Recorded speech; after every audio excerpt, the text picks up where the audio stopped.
누가복음 4장 1절 13절 봉독하겠습니다. 예수께서 성령의 충만함을 입어 유단강에서 돌아오사 광야에서 40일 동안 성령에 이끌리시며 마귀에게 시험을 받으시더라. 이 모든 날에 아무것도 잡수지 아니하시니 날수가 다함에 줄이신지라. 마귀가 이르되 네가 만일 하나님의 아들이거든 이 돌들에게 명하여 떡이 되게 하라. 예수께서 대답하시되 기록된 바 사람이 떡으로만 살 것이 아니라 하였느니라. 마귀가 또 예수를 이끌고 올라가서 순식간에 천하만국을 보이며 이르되 이 모든 권위와 그 영광을 내가 네게 주리라. 이것은 내게 넘겨준 것이므로 내가 원하는 자에게 주노라. 그러므로 내가 만일 내게 절하면 다 내 것이 되리라. 예수께서 대답하여 이르시되 기록된 바 주 너의 하나님께 경배하고 다만 그를 섬기라 하였느니라. 또 이끌고 예루살렘으로 가서 성전 꼭대기에 세우고 이르되 네가 만일 하나님의 아들이거든 여기서 뛰어내리라.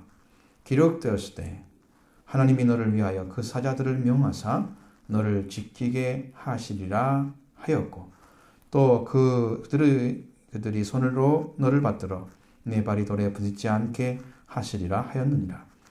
예수께서 대답하여 이르시되 주 너희 하나님을 시험하지 말라 하였느니라. 마귀가 모든 시험을 다한 후에 얼마 동안 떠나니라. 아멘.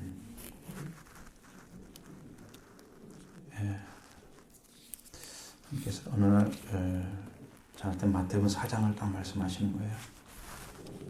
그래서 그 말씀을 전해야 되겠다 생각하고 있는데 이 성경이 마태복음 4장과 마가복음 4장에 통일 있는 부분이 예수님의 시험에 대한 것입니다.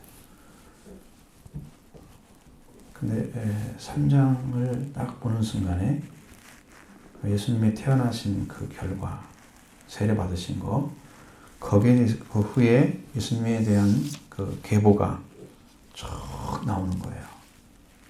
근데 예수님을 시작해서 하나님으로 마치는 거예요. 이건 놀라운 일이다. 예수님의 핏줄이 어디서 왔나? 하나님 그걸 전해주려고 하는데 그게 바로 혈통이 예수 그리스도가 혈통이 온 것이 하늘로부터 온 거구나.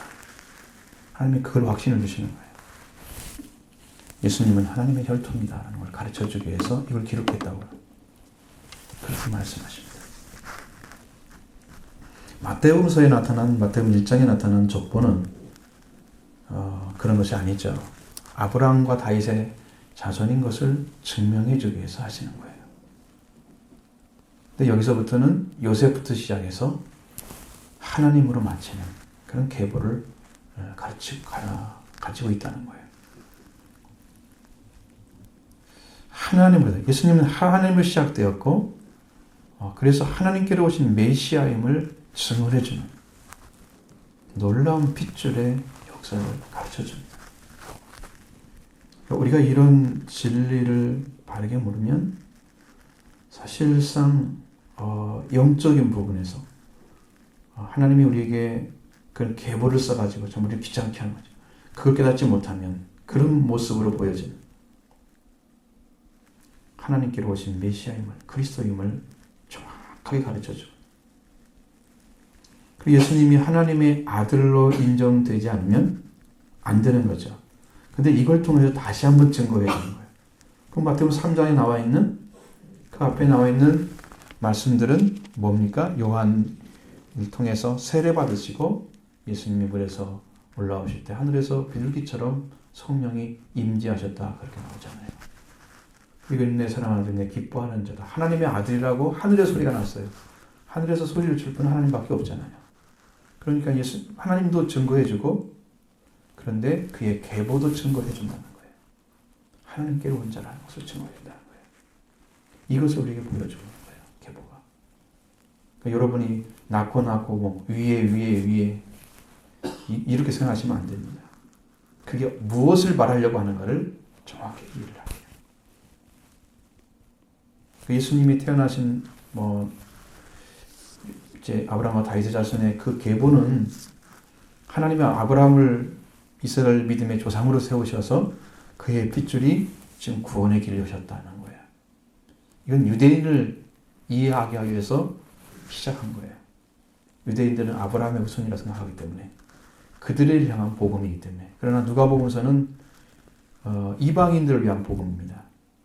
그러니까 거기서 시작하지 않고 요새부터 시작해서 쭉 올라가서 하나님을 증언해 주는 거예요. 그럼 예수님은 하나님께 온 자다.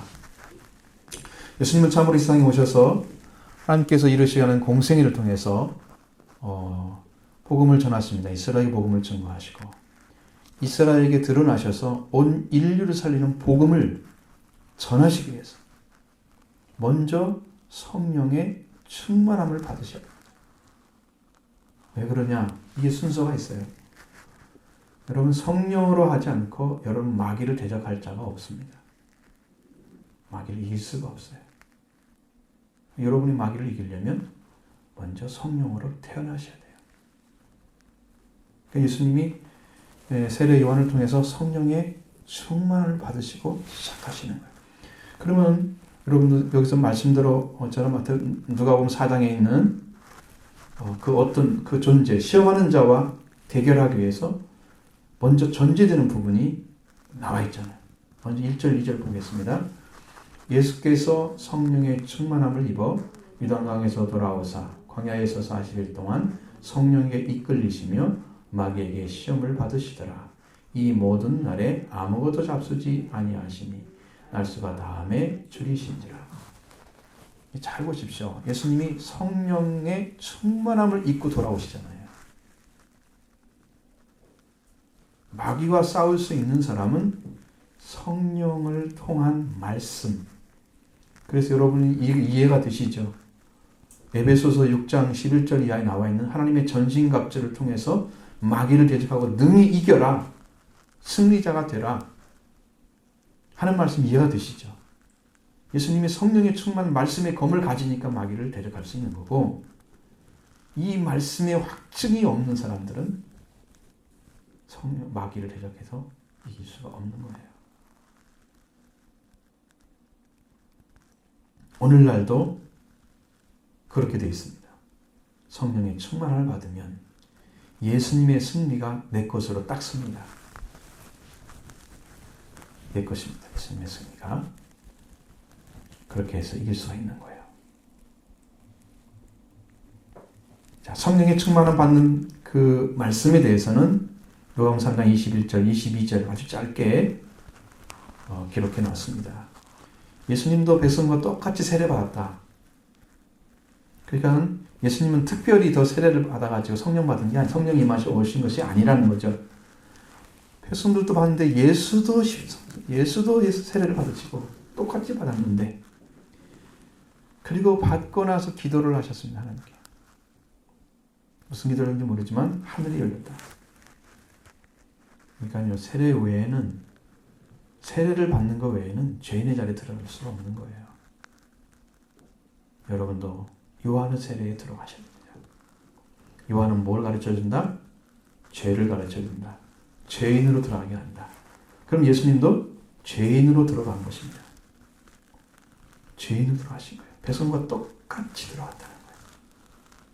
똑같이 세례받고 똑같이 세례받고 이제 세례 요한에서 받은 세례에 통해서 하늘이 열렸다. 기도하실 때 하늘이 열렸다. 그랬습니다. 성령이 비둘기같이 형체로 그의 강림하시더니 하늘로부터 소리가 나기를 나는 너는 내 사랑하는 아들이라 내가 너를 기뻐하노라. 이렇게 말씀하십니다. 자, 일반 백성같이 세례받은 예수님. 그 위에 기도할 때 성령이 임하셨다. 성령이 강림하셨다. 다른 사람도 똑같이 받았는데 왜 성령이 임하지 않았을까요? 제가 오늘 어린 청소년들에게 십자가에 달린 사람이 수없이 많아. 십자가에 달린 사람들. 예수님이 가시던 곳이 해골이에요. 해골. 골고다예요. 골고다. 해골이 있는 곳이라는 뜻이야 이게. 그 전에도 십자가에 처형받은 사람들이 수없이 많고 예수님 때도 그렇고 예수님 후에도 많을 거야. 그런데 왜 예수님의 죽음이 인류의 속죄를 이루어내냐?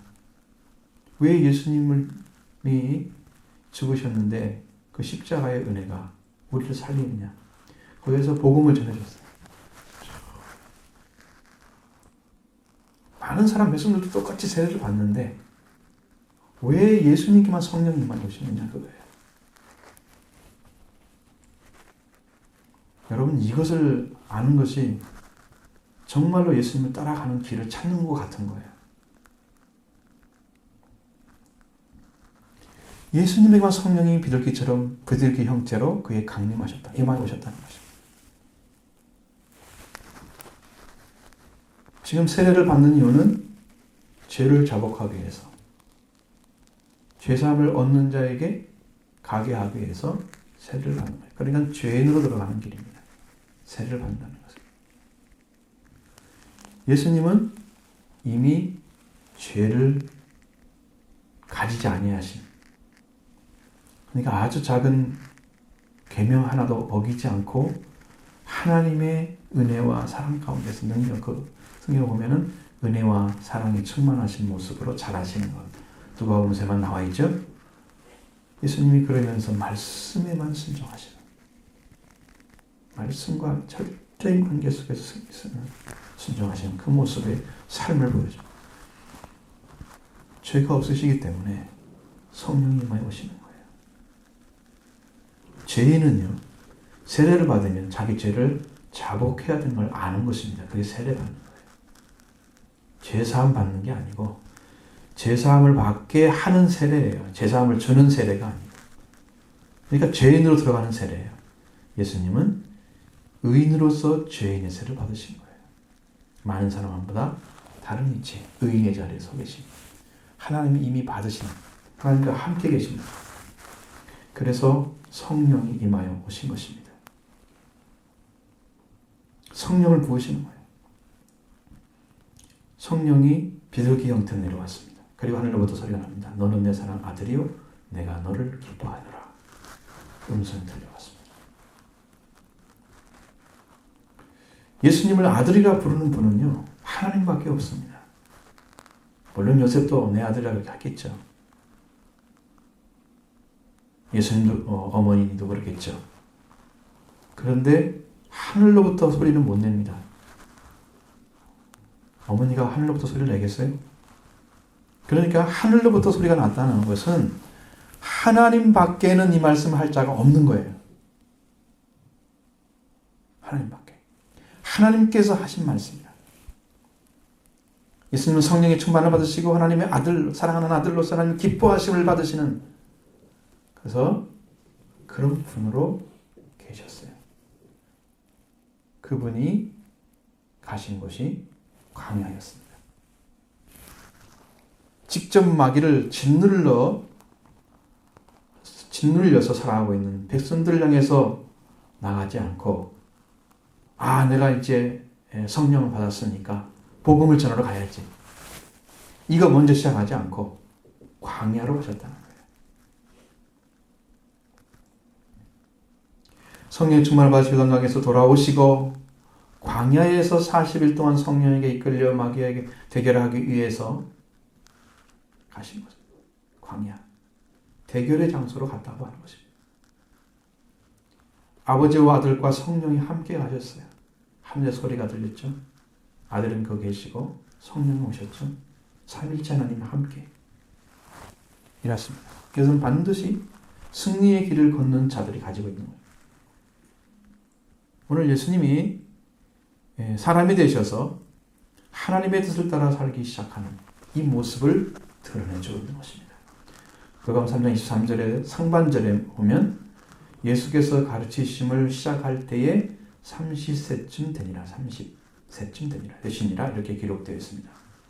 30세 이전에는 가르친 때가 아니었기 때문에 예수님도 하나하나를 하나님께 가르침받고 있었을 것입니다. 그리고 가르치기를 시작할 때에 성령에 이끌려서 이끌림을 받으시는 거예요. 이끌림 받는데, 이끌린다는 의미가 그냥 한 번 이끌린다는 의미가 아니에요. 원어를 보면 이끌을 하셨는데 미완료 수동태로 되어 있습니다. 악어에 에게토라고 읽습니다. 계속해서 성령의 이끌림을 받으셔야만 되는 거예요. 계속해서. 그러니까 예수님이 승리하시는 그 순간까지 성령에게 이끌림을 받으셨다는 의미예요. 예수님이 육체만 가지고 하나님의 아들인 그 명분만 가지고 이 땅에서 복음을 못 전합니다. 인간은 육은 한계가 있잖아요. 인간의 지혜가 아무리 뛰어나고 뇌를 100% 활용한다 해도 하나님의 뜻을 알아낼 수가 없는 거예요. 그렇기 때문에 성령의 이끌림이 필요해요. 계속해서 예수님을 성령께서 붙드시고 그를 끌고 가시는 거예요. 예수님을 붙들고 가신 성령님, 분명한 고백을 하는 것은 성령으로 하는 것입니다. 예수님의 말씀을, 기록된 말씀을 전하는 것은 성령으로 한 말씀을 딱 전하기 때문에 마귀가 앞에 무릎을 꿇는 것입니다. 예수님, 성령님에게 이끌리고 받는 신학 시험은 분명하게 말씀과 함께 하시는 것입니다. 성령이 주시는 말씀만을 중심으로 마음에 탁 서. 마귀의 시험은 아무런 시험이 되지 못합니다. 그리고 마귀에게 시험을 받으시더라 그렇게 되어 있습니다. 이 말씀은 마귀의 시험이기 때문에 테스트라고 쓰이지 않고 템프트라고 써 있습니다. 하나님은 유혹하시는 시험을 한 적이 없으시고 마귀는 테스트하는 시험을 할 수가 없습니다. 마귀는 테스트하는 자가 아닙니다. 이 페라이조라는 시험은 실현하다 시험하다 유혹하다 똑같은 말이지만 그런데 하나님은 테스트를 하시지만 마귀는 템프트를 합니다. 달라요. 왜 그런가? 이건 놀라운 거예요. 하나님이 그걸 가르쳐 주셨습니다. 그건 여러분 다 한번 얘기 말씀드릴 수 없지만 시험에 대해서 말씀드릴 때 야고보서 1장 13절에 나왔습니다만 사람이 시험을 받을 때에 내가 하나님께 시험을 받는다 하지 말지니 하나님은 악에게 시험을 받지도 아니하시고 친히 아무도 시험하지 아니하시느니라. 여기서도 시험도 역시 페라이조인데 현대 수동태입니다. 받는다는 건 시험을 받는다 하는 것이죠. 사람이 시험할 때 내가 하나님께 시험을 받는다 하지 말라고 하잖아요. 왜? 하나님은 절대로 시험하지 않습니다. 템프트 하지 않아요. 하나님은 악에게도 시험하지도 않고 시험 받지도 아니하십니다. 하나님을 시험할 분도 아무도 없어요. 그렇기 때문에 예수님을 시험하는 하나님은 계시지 않습니다. 예수님을 시험할 하나님은 없으세요. 하나님은 아니십니다. 그것은. 예수님을 시험하는 자는 오직 마귀뿐이란 말이죠. 마귀의 시험에서 하나님의 시험은 전 다른 거예요. 하나님은 테스트를 하십니다. 이게 나를 믿나 안 믿나 알기 위해서. 그 말씀 다음에 좀 나오니까 말씀드릴게요. 그 시험의 목적은 무엇인가 하면 하나님이라면 이것을 하라 하고 하는 명령인데 어떤 의도를 가지고 행하도록 하는 거예요. 그렇게 해서 하나님의 아들이 해야 되지 않을 일을 하도록 하는, 그러니까 미혹이라는 말을 쓰고 유혹이라는 말을 쓰는 거죠. 해야 될 일이 아니고 하지 말아야 할 것을 하도록 하는 거예요. 예수님께서 광야에서 40일 동안 성령에 이끌려 마귀의 시험을 받으시는데 아무것도 드시지 않았다고 그랬어요. 이 모든 날에 잡수시지 아니하시니 날수가 다 줄이셨다. 이렇게 나와 있잖아요. 이것은 단식을 의미하는 거예요. 단식입니다. 40일 동안 물 한 모금 안 드신 거예요. 여러분 이건 아주 극악한 극한 상황에 들어가는 거예요. 40일 동안 금식은 아주 극한 상황에 들어가는 거예요. 되게 금식하시는 분은 금식을 하는 거예요. 이렇게 음식을 안 드시는 거지 물을 안 드시는, 음료를 안 드시는 건 아니에요. 음식은 드시는데 음료를 하는 거예요. 그래서 물을 마셔요. 그 예수님은 아무것도 잡수지 않았다. 이 말은 단식을 했다는 것입니다. 40일 동안 단식하게 되면 견딜 수 없는 고통을 하게 됩니다. 아주 심각한 배고픔, 말로 할 수 없는 고통. 육체는 엄청나게 약해져 있습니다. 그래서 성경은 줄이셨다란 말로 표현한 거예요. 40일 동안 금식하셨는데 줄이셨다는 말을 안 써야 맞잖아요. 보통 이야기는. 그런데 줄이신지라. 줄이셨다는 말은 페이, 나오, 과거 능동삼진 단수입니다. 여기를 이제 과거이기 때문에 에테이 나센이라고. 이건 굶주리다는 거예요. 말 그대로. 굶주렸다는 거예요. 먹을 것이 없어서 배를 고른 게 굶주린 거잖아요. 예수님은 마귀와 시험을 통해서 승리하기 위해서 굶주리신 거예요. 이 단식이 굶주림으로 나타났다. 그러면 왜 그 사람들이 하나님께 기도를 하느냐? 금식하면서 하나님께 무엇을 요청드리기 위해서, 어떤 문제를 해결하기 위해서 금식 기도라는 말씀이 성경에 나와 있어요. 신약에도 나와 있고 구약에도 나와 있고.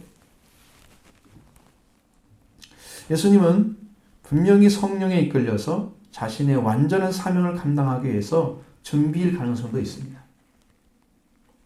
극한 상황에서 어떠한 경우에 처할지라도 하나님과 관계 안에서 살아가고 있는 하나님의 아들임을 전하기 위해서, 하나님의 아들이면서 하나님 말씀으로 함께 살아가지 않는 하나님의 대역자로서 서 있는 것을 노리고 있는 마귀를 말씀으로 이기기 위해서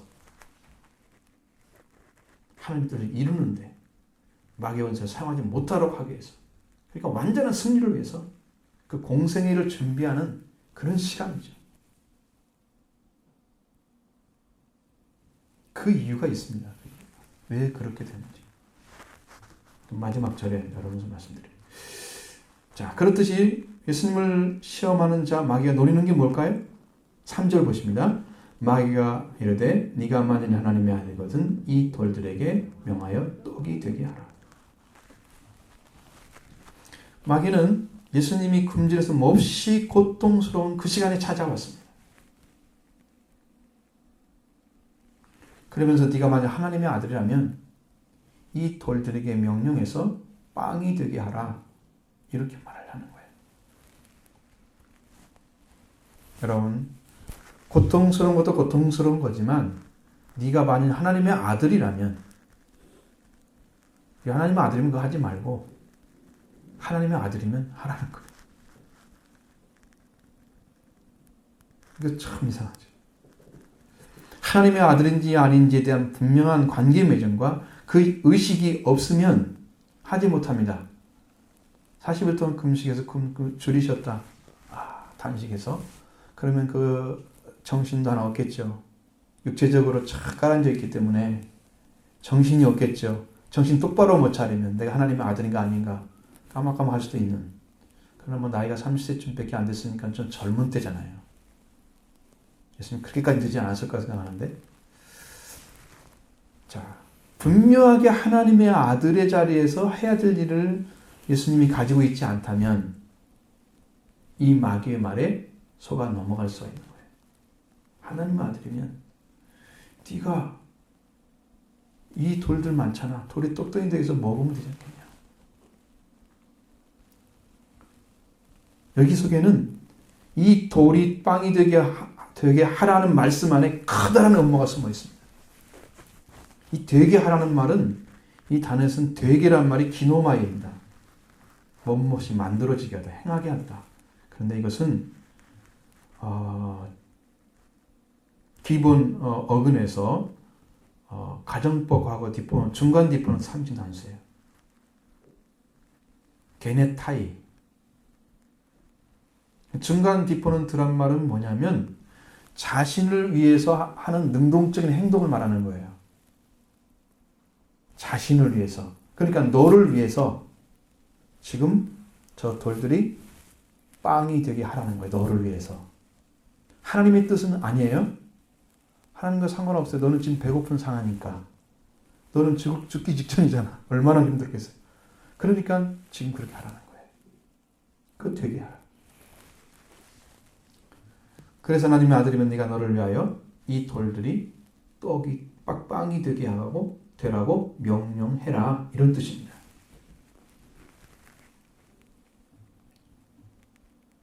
성경에서 히브리서 10장 7절 말씀처럼 이에 내가 말하기를 하나님이여 보시옵소서 두루마리 책에 나를 가리켜 기록된 것 같이 하나님의 뜻을 행하러 왔나이다 하였느니라.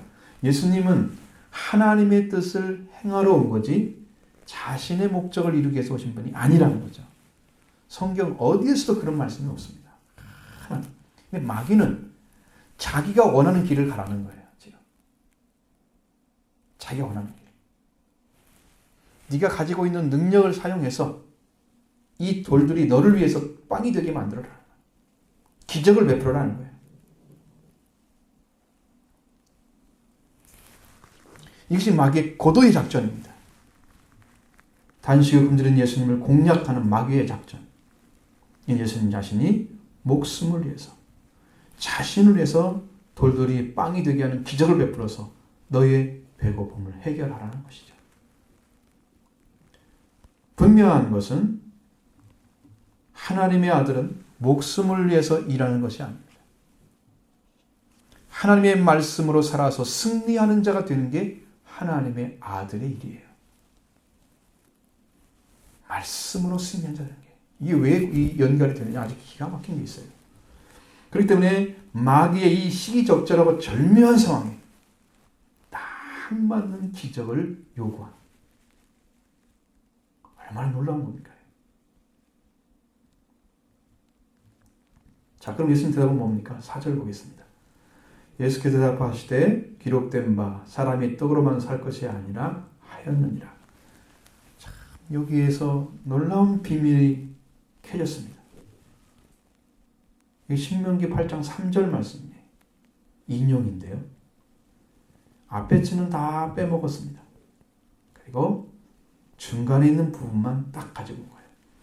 신명기 3장 8장 3절에는 너를 낮추시며 너를 줄이게 하시며 또 너도 알지 못하며 내 졸자도 알지 못하던 만나를 내게 먹이신 것은 사람이 떡으로만 사는 것이 아니요 여호와의 입에서 나오는 모든 말씀으로 사는 줄을 네가 알게 하려 하심이니라. 이 말씀 가운데 아주 한 부분만 탁 뺐습니다. 누가가 이렇게 사용한 것은 사람이 살아야 할 것은 빵이 아니라는 말씀을 전해주지. 네.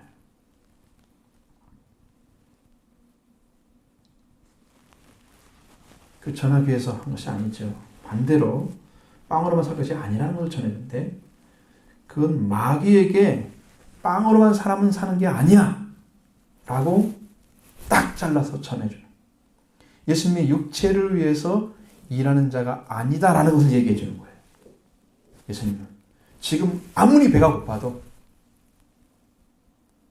내가 줄인 상태가 있지만 내가 지금 나를 위해서 내가 이 기적을 베풀어서 돌덩어리로 돌로 빵들이 되게 하기 위해서 온 게 아니야. 하나님의 말씀을 지키기 위해서 온 거다. 사람이 빵으로만 살 것이 아니라고 했다. 신명기 8장 3절에 나와 있는 말씀은 이스라엘 백성들, 하나님이 이스라엘 백성에게 다른 양식을 주지 아니하고 그들을 또 먹기 싫어했던 음식이 만나였습니다. 왜 이것만 주십니까? 막 소리 지르잖아요.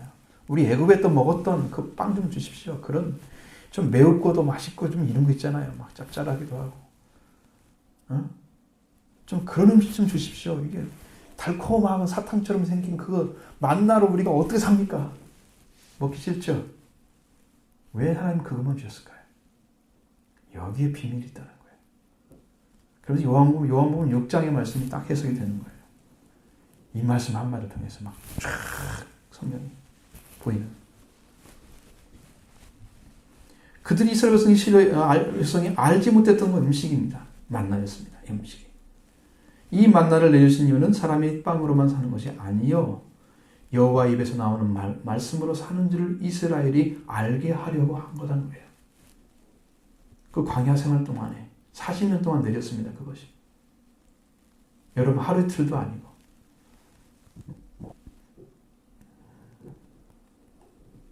만나를 계속 먹여주면 여러분 먹겠습니까? 힘들죠. 여호와 입에서 나오는 말씀으로 사는 줄 알게 하라고. 내가 주는 것만 먹어. 그 뜻입니다. 만나를 주는 거고 다른 걸 다 주지 않은 이유는 그것입니다. 말씀에 순종하느냐 하지 않느냐가 말씀을 만나를 먹이신 결정적인 이유입니다. 그 이유만 먹어야 살듯이 이 땅의 광야에서는 농사를 지을 수도 없고 씨도 뿌릴 수도 없는, 그래서 하나님이 주신 것만 받아 먹어야 되는 그 자리에 서 있는 거예요. 그러니까 그것이 만나야, 만나가 곧 하나님 말씀이라는 의미죠. 하나님이 주신 것 외에는 먹을 수가 없는 거예요. 물도 역시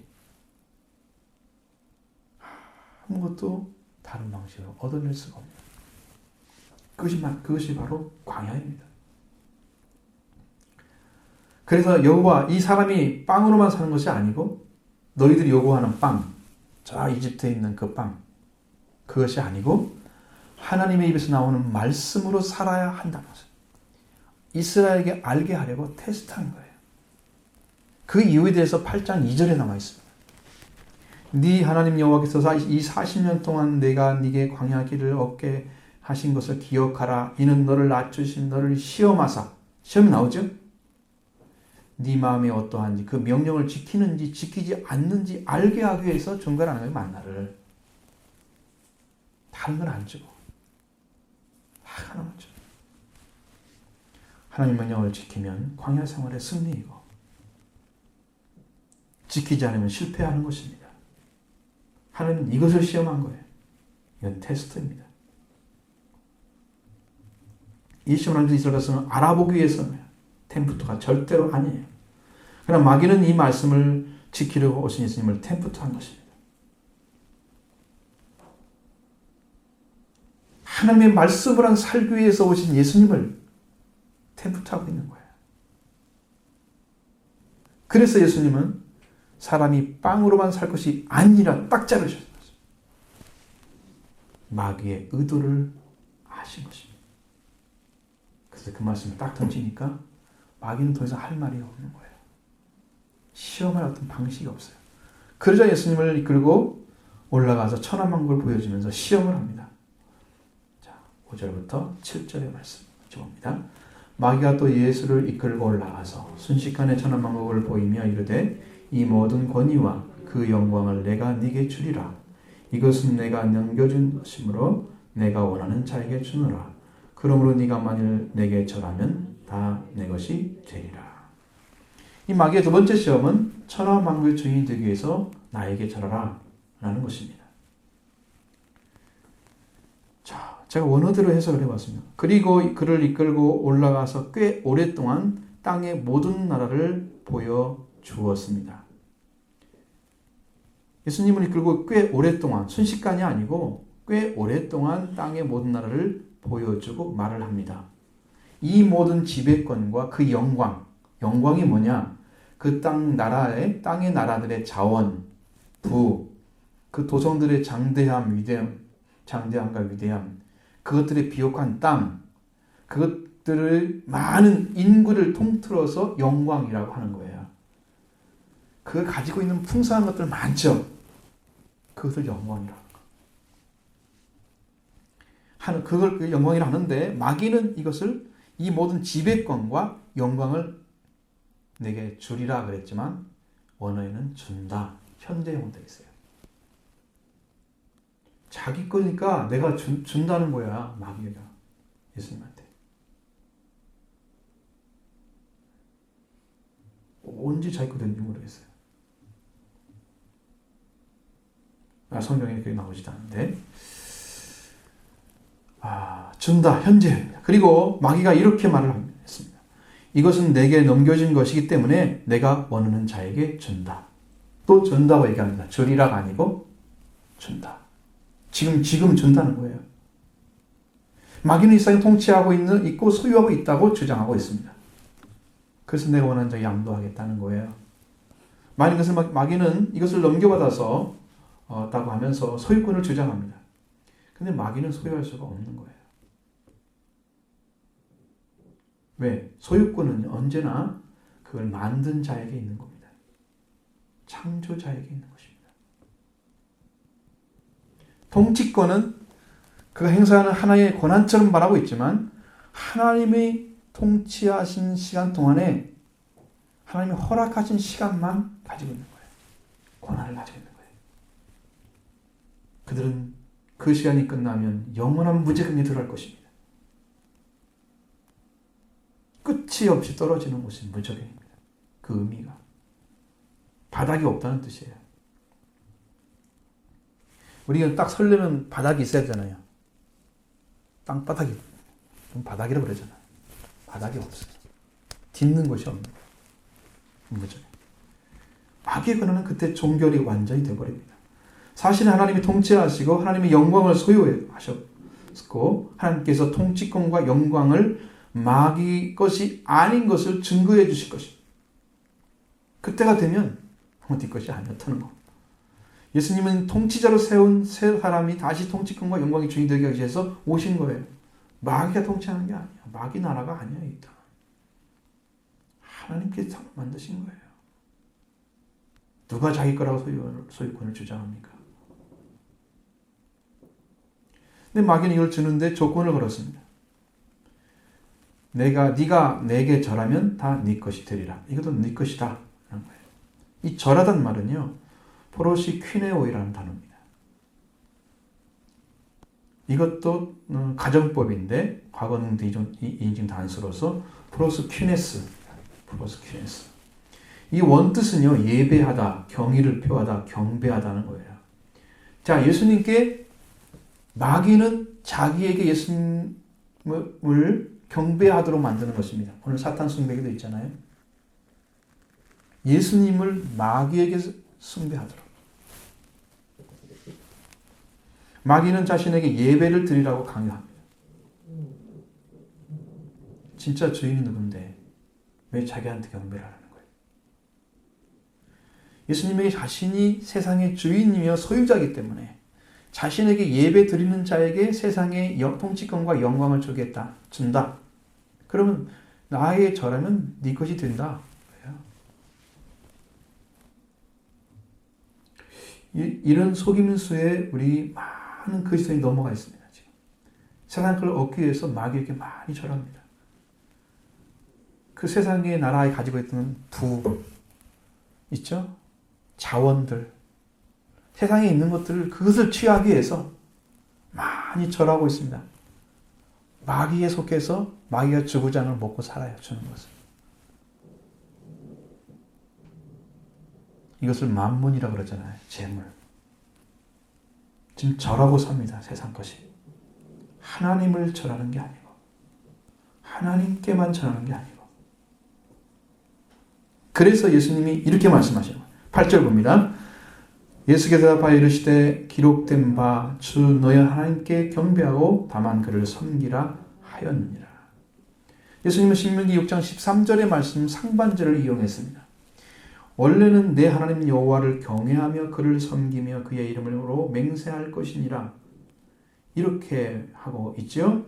그러나 뒷부분을 뺐습니다. 맹세할. 그의 이름으로 맹세할 것이니라. 이건 뺐습니다. 출애굽한 이스라엘 백성에게 경외해야 될 대상이 여호와 하나님이다. 하나님만 경배하라. 네 하나님만 경배하라. 주 너희 하나님을 섬기라. 명령받았습니다. 섬기는 것은요. 신이나 이 사람을 잘 받들어 모시는 거예요. 섬기는 것은. 이게 섬기는 거예요.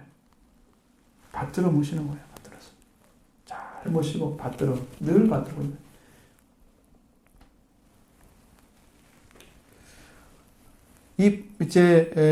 이 받든다 하는 것이 뭐냐면은 가까이 하면서 받들어지는 일을 하는 거예요. 자, 그래서 하나님께만 가까이 하고 하나님만 받들어야 되는 거죠. 예수님도 역시 하나님의 아들로서 아들의 자리에 서 계시고, 그래도 이 땅에 인간을 오셨기 때문에 하나님만을 경배하고 다만 그를 섬기라 했다, 이렇게 말씀하시고 있습니다. 이 경배하다는 말은요, 프로스와 퀴네오가 합친 단어입니다. 프로스는 못못을 향하여, 퀴네오는 입맞추다, 그런 것입니다. 여러분 경의를 표하는 때 딱 무릎을 꿇고 키스를 하잖아요. 보셨죠? 그런 거. 바로 그런 의미예요. 당신을 진정으로 존경합니다. 그렇게 하는 거예요. 아마도 이 땅이나 신상을 입맞추기 위해서 자기 자신이 바닥에 엎드려기 때문에 이런 의미를 가진 것 같습니다. 자, 경배의 대상을 바꾸면, 섬기의 대상을 바꾸면 세상 것을 얻지만 원래 창조자 하나님을 잃게 됩니다. 이것이 시험인 거예요. 하나님을 잃어버리게 되는 거예요. 예수님은 누구를 경배함을 알았고 누구를 가까이 받들어야 되는 것을 알았어요. 그것을 예수님은 그런 중심을 가지고 있었던 거예요. 신명기 6장 13절의 말씀을 가지고 있었던 거예요. 마귀도 이 사실을 알고 하나님을 두려워합니다. 하나님은 어떤 분인지 알기 때문에. 그러나 하나님은 경배하지는 않습니다. 경배하지 못합니다. 마귀의 성품은 그것이 없어요. 경배하는 성품이 없습니다. 마귀. 또 예수님이 이끌고 예루살렘으로 가서 성전 꼭대기에 세우고 뛰어내리라 유혹합니다. 9절로 11절 말씀 봅니다. 또 이끌고 예루살렘으로 가서 성전 꼭대기에 세우고 이르되 네가 만일 하나님의 아들이거든 여기서 뛰어내리라. 기록되었을 때 하나님이 너를 위하여 그 사자들을 명하사 너를 지키게 하시리라 하였고 또한 그들이 손으로 너를 받들어 내 발이 돌에 부딪히지 않게 하시리라 하였느니라. 예루살렘으로 와서 성전 끝 위에 섰습니다. 성전 끝 위에 세웠습니다. 예수님은. 그리고 기록한 말씀에 대해서 말하고 있습니다. 당신이 하나님의 아들이면 여기서 던지라. 원어는 그렇게 되어 있습니다. 우리는 뛰어내리라 그러잖아요. 던지라는 거예요, 이 몸을.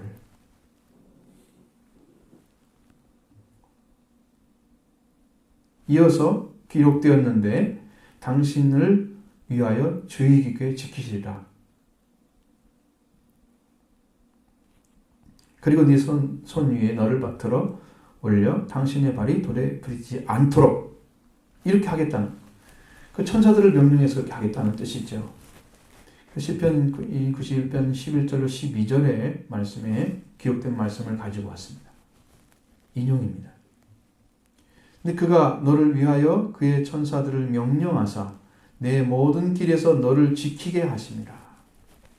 그들이 그들의 손으로 너를 받들어 발이 돌에 부딪히지 아니하게 하리로다. 이렇게 되어 있습니다.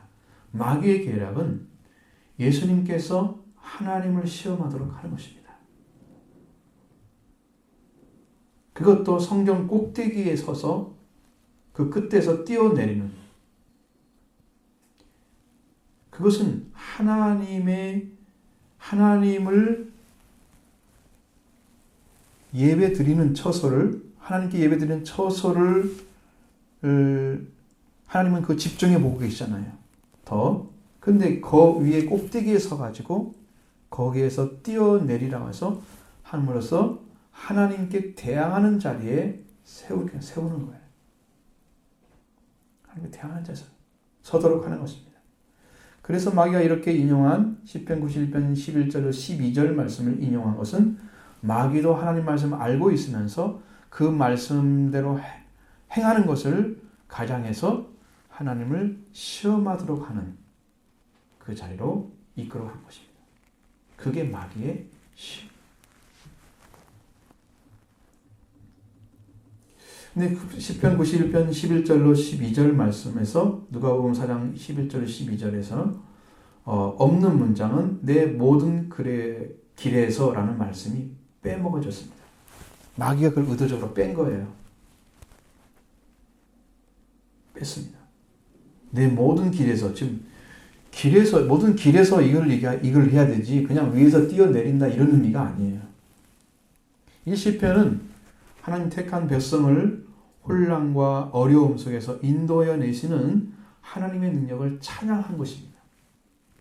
이렇게까지도 하나님 받들어 주신다, 우리를. 천사를 명령해 뛰어내려도 그렇게 하나님 나를 도우신다는 것을 얘기하고자 하는 거예요. 하나님을 시험하고자 하는 말씀으로 마귀가 둔갑시켜 놨습니다. 네가 뛰어내려도 하나님이 명령을 하셔서 천사들이 와가지고 네 발이 돌에 부딪히지 않도록 딱 받들어 줄 거다. 한번 해봐. 그렇죠? 하나님의 말씀의 의도를 찬양해서 시험으로 바꾸는, 하나님의 말씀의 의도를 바꾸는 사탄의 역사를 여실히 증거해주고 있는 거예요. 하나님 말씀을 개인적인 차원에서 사용해서 위험을 자기가 만들어서 하나님이 건져주시는지 건져주지 않는지를 시험하라 하는 것입니다. 정말 웃음거리죠. 참, 그렇게 여러분, 하나님을 믿는 믿음의 말씀을 여러분의 개인적인 차원에서 가지고 와가지고 그걸 해석하면서 이런 오류를 보면 꼭 마귀와 똑같이 해석하는 거예요. 해석은 성령이 가르쳐 주셔야 완전한 해석입니다. 그렇게 하지 않으면 내가 부분적으로 잘못 이해했다가 마귀가 원하는 방으로 나갈 수도 있는 거예요. 예수님이 이 성경 해석의 오류를 범하도록 지금 말씀하시잖아요. 마귀는 그런 일을 합니다. 정확히만 이해해서는 아무 문제가 안 생기잖아요. 자기가 원하는 것을 못 얻어낸단 말이죠. 얻어내기 위해서. 그리고 이런 시험을 대해서 어떤 말씀하셨습니까? 11절로 12절 말씀 봅니다. 예수께서 대답하여 이르시되 주 너희 하나님을 시험하지 말라 하였느니라. 마귀가 모든 시험을 다한 후에 얼마 동안 떠나니라. 자, 예수님은 주 너희 하나님을 시험하지 말라 그랬습니다. 신명기 6장 16절의 말씀이에요. 거기에서 앞구절 빼고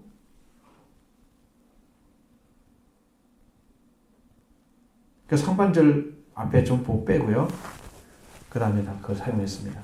신명기 6장 16절에 보면 너희가 마사에서 시험한 것 같이 너희 하나님 여호와를 시험하지 말고, 나는 말씀 말사에서 시험한 것 같이 이 상반절을 빼냈습니다.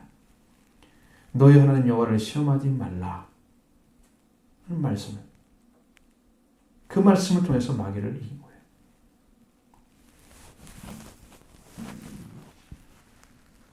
이 시험은 뭘 시험하는 거냐? 하나님의 능력과 성품을 시험한 거예요. 하나님의 능력, 성품. 자, 이스라엘 백성들이 마사에서 시험한 것은 물에 관한 것입니다. 그래서 마사라는 단어 자체가 시험하다는 뜻입니다. 불신앙적인 이스라엘 백성들을 그들이 하나님을 시험했기 때문에 그들은 하나님을 시험한 결과가 되고, 그 때문에 모세는 바위를 쳐서 물을 나오게 합니다. 이건 호렙에서 행해서 그 땅을 마사라 이렇게 얘기해놨습니다. 그걸 빼놨어요. 출애굽기 17장 7절에 보면 거기는 무리바라고 기록되어 놨습니다. 마사라고도 기록하게 나오기도 하고 무리바라고 기록합니다.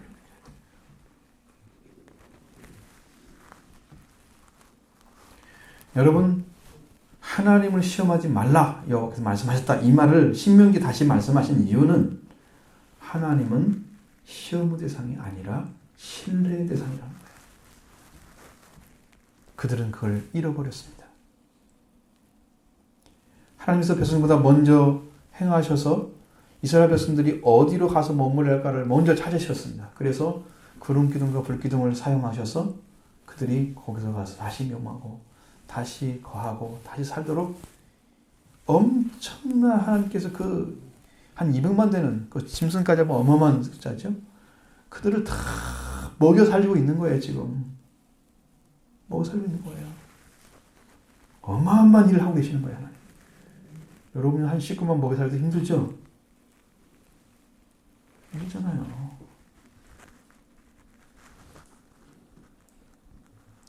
이 말씀은 뭔 얘기냐면 하나님을 어떤 환경에서도 신뢰하고 사랑하는 자녀가 돼서 말씀을 따르는가 아니면 따르지 않는가를 하나님이 보고 계시는데 백성들은 거꾸로 하나님을 시험하는 거예요. 왜 여기 데리고 나와가지고 무슨 이집트에 살았으면 괜찮을 텐데 여기 데려와가지고 우리를 물도 없이 죽이려고 하느냐 하면서 하나님 말씀만 원망 말도 못하죠. 하나님이 시험하는 거예요. 하나님이 안 주실까 봐. 주시죠. 하나님이 간구하면. 정말 하나님이 물을 주시는 분이십니다. 반석이십니다. 라고 고백하고 하나님이 도움을 구할 줄 아는 그런 믿음의 자리에 신뢰의 자리에 세우시기 위해서 그것에 보내는데 그들은 반대로 행하고 있는 거예요. 하나님을 대항하고 있는. 그래서 이스라엘 백성들이 그것을 하나님을 물로 맞사라 시험하는 것이다. 무리바라 다투는 것이다. 이렇게 이름이 되어진 것입니다. 이렇게 하나님을 신뢰하고 말씀에 순종한 자들이 되라고 이스라엘 백성들에게 말씀하시던 것처럼 예수님 하나님을 신뢰하고 말씀에 순종함으로 하나님 뜻을 이루는 거룩한 역사를 펼쳐야 할 뿐이라는 거예요. 그렇기 때문에 하나님을 시험하는 것이 아니라 하나님을 신뢰하고 순종하는 자리에 서야 된다고 예수님은 너처럼 그렇게 하는 나는 내가 아니라는 거예요. 그래서 주 너희 하나님을 시험치 말라고 명령한 것입니다. 이렇게 오묘한 뜻이 들어있는 거예요. 성경에는. 마귀는 하나님과 예수님 사이에서 말씀을 따르지 않고 있는 그 어떤 것도 찾아내지 못합니다. 그래서 패하는 거예요. 패하는 것입니다. 말씀만 따르면 여러분 마귀가 우리를 넘어뜨릴 수가 없습니다. 그러나 말씀만 따르는 심령을 찾는 것은 성령의 역사 외에는 없는 거예요. 그래서 예수님이 성령의 충만을 받고 오셔서 광야에서 시험 받으십니다. 그럼 예수님의 승리는 뭡니까? 하나님을 신뢰하고 하나님을 친히 인도하심을 받는 가운데서 순종한 자로서 그때그때마다 도우신 하나님의 능력과 도움 속에서 역사에 감으로써 일을 함으로써 계속 감으로써 예수님은 승리를 얻게 되는 거예요. 그러니까 성경에 늘 예수님 말씀하시는 내용 중에는 예수님께서 한밤에 기도하시고 또는 새벽에 기도하시고 늘 기도했다는 말씀이 있는 거예요. 항상 인도하심 받으신 거예요. 항상. 그 다른 방법이 없죠. 하나님 말씀을 하면서 가면 승리하는 거예요. 죽음도 이기는 거예요. 하나님을 의지하기 때문에 생명을 가진 분이 죽음도 이기게 하시는 거예요. 그래서 시편 16편이 이어가 되는 거예요. 사망에 두지 않고 그를 희망에 거하게 했다. 죽음이 없는 세계로 하나님 인도하신 말씀이 그래서 이루어지는 거예요. 놀라운 진리입니다. 마귀는 극한의 고통으로 배고픔을 먹고 있는 예수님 향해서 무자비한 자기의 성품을 보여주고 있습니다. 당신 알마드라미 돌들이 떡이 되게 하라. 그것도 너를 위해서 떡이 되게 하라. 예수님 자신이 굶주린 상태에 있는 예수님께 그 단식에서 40일 동안 완전히 육신의 극한의 고통을 느껴야 하는 그 시점에서 당신의 육신의 배고픔을 해결하기 위해서 당신의 능력을 사용하라. 이것은 분명한 시험입니다. 하나님은 이스라엘 백성을 낮추시고 줄이시기도 하시며 또 이스라엘 백성이 알지 못하고 이스라엘 백성이 선줄때도 알지 못하는 만나를 먹게 하셔서 그 이유는 뭐냐면 사람이 빵으로만 사는 것이 아니고 하나님께서 나오는 모든 말씀을 사는 줄을 알게 하려고. 그런데 그것을 알 수 있도록 아느냐 모르느냐 그걸 따르느냐 안 따르느냐 그 여부를 알고자 해서 만나를 주셨다. 다른 음식은 다 잘라버리고 하나님만 바라보고 하나님 주시는 것만 먹고 마시는 철저하게 순종을 가리키는 말씀에 순종을 가리키는 것입니다. 하나님만 바라야 돼요. 광야 그 살게 하셔서 그 자리에 세우시기 위해서 하나님이 일하고 계시는 거예요. 그럼 예수님이 어디에 가셨습니까? 광야에 가셨죠? 이스라엘 백성들이 겪어야 할 그 모든 것들을 한 번 다 겪으신 거예요. 광야를 통과하신 것입니다. 광야는 마귀를 깨트리고 마귀 권세를 깨트리고 가나안에 들어가는 그 열매가 되는 거예요. 안식에 들어가는 열매가 되는 그 훈련장이에요. 트레이닝 코스예요. 거기서 승리하지 않으면 가나안 땅 요단강 건너서 못 들어갑니다.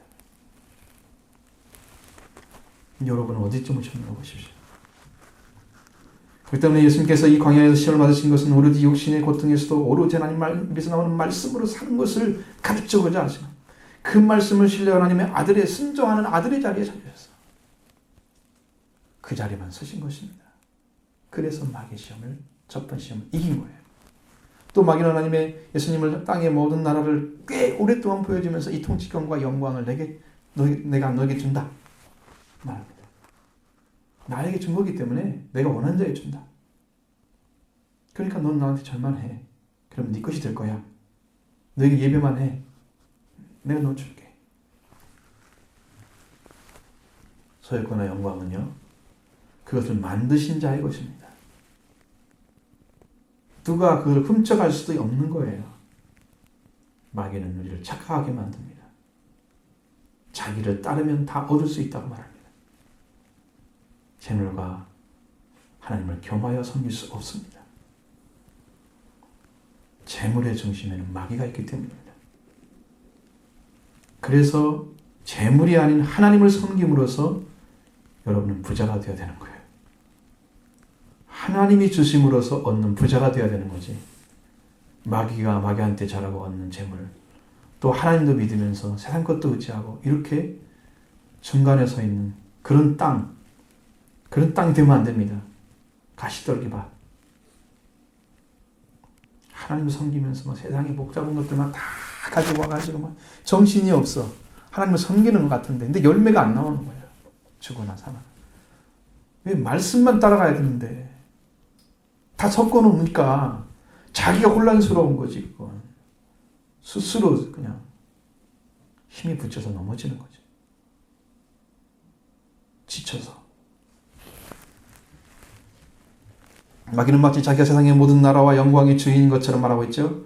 그러나 주인은 창조자 하나님밖에 없습니다. 당연히 주인 하나님을 경배하고 하나님, 그를 가까이 하면 되는 거예요. 마귀의 소음새에 넘어가지 마시기 바랍니다. 예수님은 그걸 하셨기 때문에 그냥 깨뜨리시고.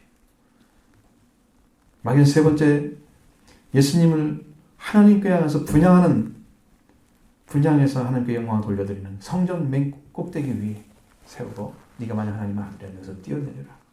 여기서 던져라. 그러면 하나님 너를 위해서 그 천사들을 명령해서 너를 주의 깊게 지키리라. 받들이란 말씀은 아니고 성경에 써 있고요. 원래는 주의 깊게 지키리라 이렇게 나와 있습니다. 그들이 손으로 너를 받들어 발이 돌에 부딪히지 않게 하시리라. 하나님의 아들이라면 네가 그렇게 행할지라도 하나님 너를 도와줄 것이다. 하나님 말씀을 바르게 해석해서 적용하는 것이 아니고 우리 하나님 말씀의 본질을 바꿔서 하나님의 능력과 성품을 시험하도록 마귀가 그렇게 예수님한테 행하도록 만든 거예요. 그러니까 그것이 그 자체가 시험이에요. 하나님을 시험하고 있는 거예요. 하나님을 시험하는 거예요. 하나님의 말씀대로 적용하면 완전한 순종이 되기 때문에 말씀을 따라서 하는 생활은 하나님을 시험하는 생활이 아닌 거예요. 마귀는 그 좋은 말씀을 하나님을 시험하는 말씀으로 바꿔버렸습니다. 이스라엘 백성이 광야에서 마사라고도 하고 무리와라고 하는 그곳에서 하나님을 신뢰하고 순종하는 훈련하는 곳인데 하나님을 시험하고 하나님과 다투는 그런 광경이 벌어졌습니다. 이스라엘 백성에게 너희가 이와 같이 마사에서 하나님을 시험한 것 같이 시험하지 말라 가르쳤습니다. 이 말씀은 예수님은 하나님을 시험하는 자가 아니고 하나님의 말씀을 순종하는 자가 될 것이라는 것을 결정적으로 던진 거예요. 그냥 마귀가 모든 시험을 다한 후에 얼마 동안 떠나니라. 이게 뭔 말이냐면 어떤 시점이 되었을 때까지입니다. 이 정한 시간이 있는 것이 아닙니다. 얼마 동안 떠났단 말은 그 시점이 되었을 때 예수님께서 언제냐면 그 시점이 겟세마네 동산에서 유대 군병들에게 체포되었을 때 누가복음 22장 53절 하반절에 뭐라고 써있냐면 그러나 이제는 너희의 때의 어둠의 권세로다. 이렇게 마귀에게 허락하는 시간, 응?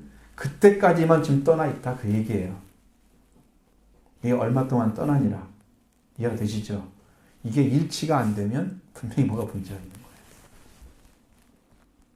마귀가 그것을 사용하지 못했어요. 하나님이 허락하시는 시간 안에만 예수님을 죽게 해서 무덤에 갇히게 만들죠? 그러나 예수님은 그 죽음을 통해서 죽음을 맛보시고 승리자가 되게 하시는, 구원의 창시자가 되게 하시는 그 역사가 그곳에 일어납니다. 죽음을 통해서. 하나님의 권능이 임하십니까?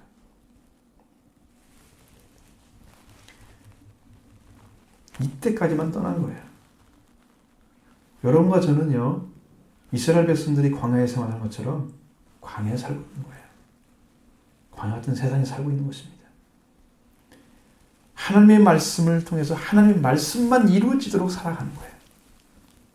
극한 상황, 예수님처럼 그 극한 상황이 와도 떡을 만들어 먹지 않으면 정말 죽을 수밖에 없는 상황이구나 이렇게 느껴져도 그 상황에서도 사람이 빵으로만 살 것이 아니라 하나님께서 나오는 말씀으로 사는 것입니다. 그걸 외쳐야 되는 거예요. 마귀를 이기기 위해서 치면 안 되는 것입니다. 마귀는 언제든지 넘어뜨리려고 합니다. 오늘 보신 것처럼 마귀는 하나님의 아들까지도 넘어뜨리려고 덤비고 있는 거잖아요. 이 시점에서 우리가 살아가고 있는 세상에서 속고 살아가고 있지 않아요. 정말 하나님의 말씀을 지키기 위해서 내가 목숨을 걸었는가? 예수님은 목숨 걸었잖아요. 40일 단식동에서. 그리고도 말씀만 순종했잖아요. 이 자리에 서야 비로소 하나님의 영광을 가질 수 있는 거예요. 여러분, 상황에 적당히 맞추면서 하나님 믿는 거 이건 아니에요. 목숨 안 걸면 영광도 없습니다. 하나님이 우리를 죽이기 위해서 일하시겠어요? 여러분 살리기 위해서 일하시는 거예요.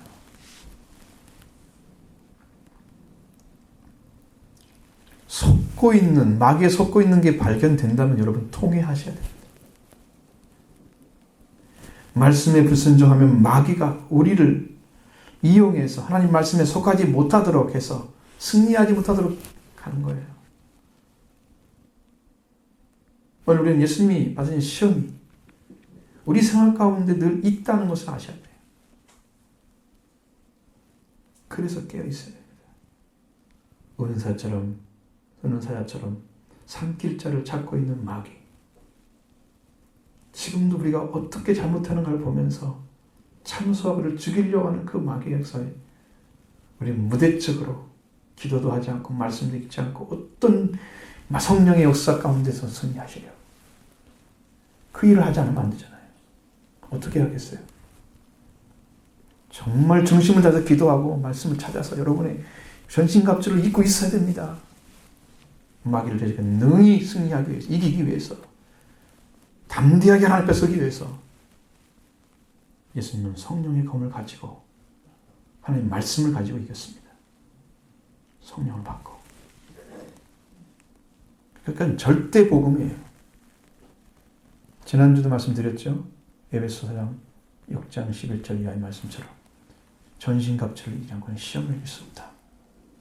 하나님 그 시험을 다시 가지고 오셔서 여기서 또 해석해 주는 거예요. 지난주에 말씀과 연결되는 거죠. 참 신기합니다. 왜 이렇게 가시는지. 정말 신기합니다.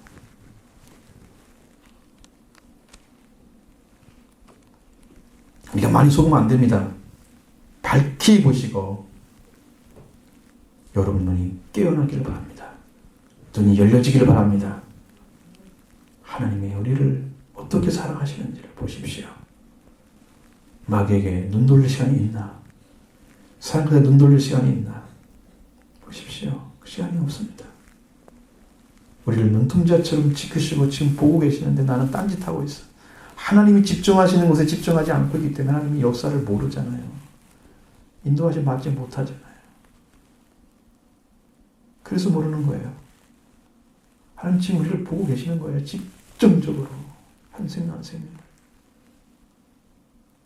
내가 그분한테 집중하지 않고 내 생각하고 내 마음대로 막 살아가니까 하나님 걱정하시지. 도울 수 있는 게 아니라 이게 아닌데 돌아와야 돼. 정말 돌아와.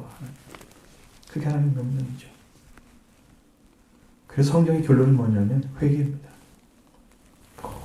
모든 것이 회개의 문을 통과해서 이루어지더라고요. 하나님 말씀이. 무조건 죄인으로 들어가서 잘못된 것을 하나님의 은혜를 구하고 그리스도의 십자가의 은혜를 구하고 그 은혜 가운데 여러분도 다 일어서서 하나님 나라와 교회를 위해서 그 영광을 위해서 귀한 일꾼로 서 주시기 바랍니다. 하나님 교회를 사용하고 싶어 하시는데 일꾼이 없잖아요. 순종해 준 사람이 없잖아요. 따라서 명령하시면 순종해야 되는데 그러니까 예수님부터 지금 보여주는 거예요. 이런 상황에서도 승리했기 때문에 우리를 구원하신 거다. 그분이. 너도 예수님을 따라간다면 너도 그 마귀의 시험을 좀 받고 있을 텐데 그걸 이겨야 된다. 어떻게 이기느냐. 예수님처럼 이겨라. 너도 이겨라. 지금 그걸 보여주는 거잖아요. 상따하지 말고. 그럼 여러분들 깨어서 기도하면서 하나님의 말씀과 그 능력과 함께 걸어가기 바랍니다. 그래야 승리할 수 있습니다. 주의 승리가 함께 하기를 바랍니다.